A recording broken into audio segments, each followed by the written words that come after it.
नमस्कार दोस्तों, आप देख रहे हैं गवर्नमेंट एम्प्लॉय न्यूज। 8वें वेतन आयोग से पहले क्या बढ़ेगा सरकारी कर्मचारियों का महंगाई भत्ता? 7 मई अन्य किस भत्ते में होगा इसका फायदा? जी हां दोस्तों, एक महत्वपूर्ण अपडेट सरकारी कर्मचारियों के लिए। साल 2025 की आखिरी डीए बढ़ोतरी हो चुकी है और अब महंगाई भत्ता 58% हो गया है, जो कि 1 जुलाई 2025 से लागू हो चुका है।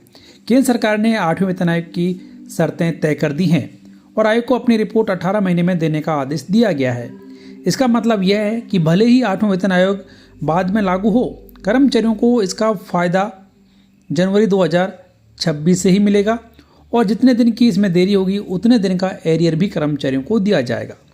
अब सवाल यह है कि क्या 31 दिसंबर 2025 के बाद भी डीए, एचआरए और टीए जैसे भत्ते कर्मचारियों के बढ़ते रहेंगे या फिर नहीं?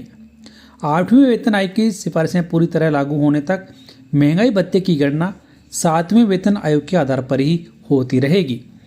विशेषज्ञों के अनुसार डीए में हर 6 महीने में होने वाली बढ़ोतरी जारी रहेगी। अगले 18 महीनों में डीए 3 बार बढ़ेगा। वर्तमान में डीए 58% है और अनुमान लगाया जा रहा है कि अगले 18 महीनों में यह बढ़कर 67% तक पहुंच सकता है। 8वां वेतन आयोग लागू होने के बाद इस डीए को बेसिक सैलरी में मिला दिया जाएगा।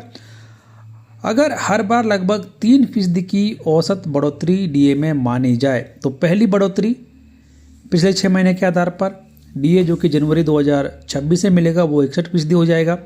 उसके बाद में दूसरी डीए बढ़ोतरी जो कि जुलाई 2026 होगी वो भी 3% होती है, तो महंगाई भत्ता बढ़कर 64% हो जाएगा। और तीसरी और अंतिम बढ़ोतरी आपको मिलेगी जनवरी 2027 से, और यदि वो भी 3% की बढ़ोतरी होती है तो इस तरीके से महंगाई भत्ता बढ़कर हो जाएगा 67%। तो ये बात आप मान लीजिए कि 8वें वेतन आयोग लागू होने से पहले 3 बार केंद्रीय कर्मचारियों का महंगाई भत्ता बढ़ने वाला है। इसके अलावा कर्मचारियों के अन्य महत्वपूर्ण भत्ते जैसे कि हाउस रेंट अलाउंस की भी बढ़ने की संभावना है, क्योंकि यह बेसिक सैलरी और डीए दोनों से जुड़ा हुआ है। इसी तरीके से ट्रांसपोर्ट अलाउंस और चिल्ड्रन एजुकेशन अलाउंस में भी बढ़ोतरी हो सकती है। पेंशन भोगियों के लिए फिक्स्ड मेडिकल अलाउंस और ड्रेस अलाउंस जैसे अन्य भत्तों में भी बढ़ोतरी होने की उम्मीद है। हालांकि ये बढ़ोतरी कितनी होगी ये फिलहाल तय नहीं किया गया है।